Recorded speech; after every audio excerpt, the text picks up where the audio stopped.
The number to call is 1-800-375-8936. 1-800-375-8936. Again, that's 1-800-375-8936. Sirius XM. You're listening to Sirius XM Satellite Radio.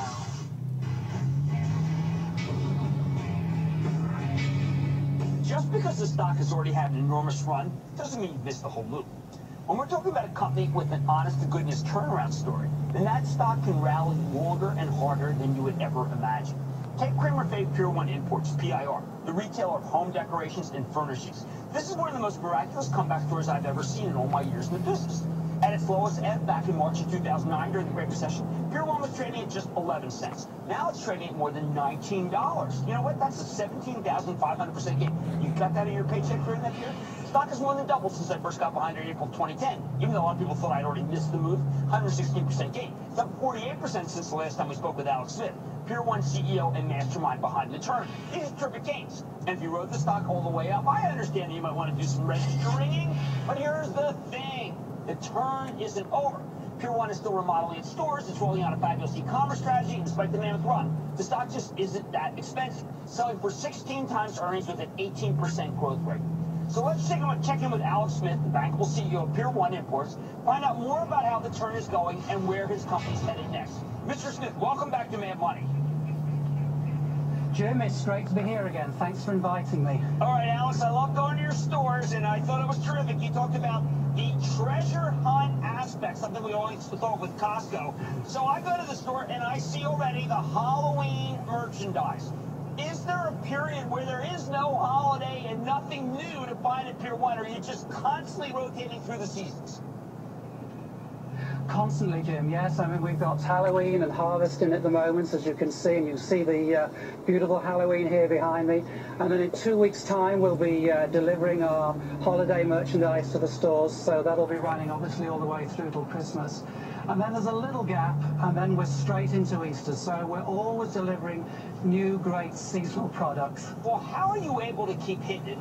The reason I say that is because a lot of companies tell me, a lot of retailers don't want to do this because they think if they don't have the right seasonal merchandise, they are stuck because you cannot move Halloween stuff on November 5th. No, I mean, that's absolutely right. And so we have to plan it very carefully and track the sell-throughs very carefully.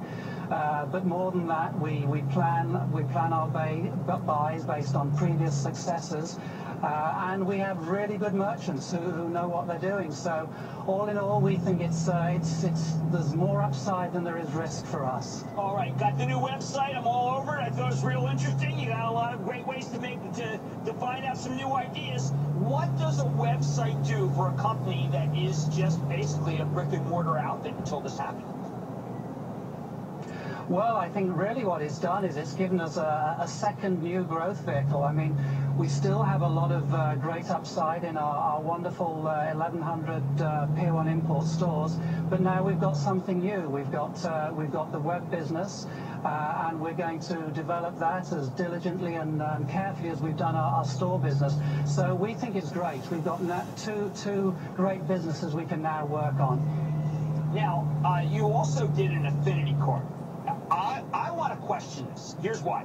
When I go to a store and I don't have the affinity card, they always try to get me to do the affinity card. Like, who does the affinity card and what does it do for you? Well, we just, you may have seen in some of our releases, Jim, we've recently changed our provider, and we have our Pier 1 Rewards card was relaunched in the summer of this year. It's doing really well. Our revenues on the card as a percentage of sales have climbed. The number of new card holders that we've managed to open has increased significantly. And what it does for us and what it does for our customers is we obviously know them much better. We know what they're buying. We can speak to them directly. We offer them rewards and certain incentives. So really, the customer wins and we win. It's a great program. You should have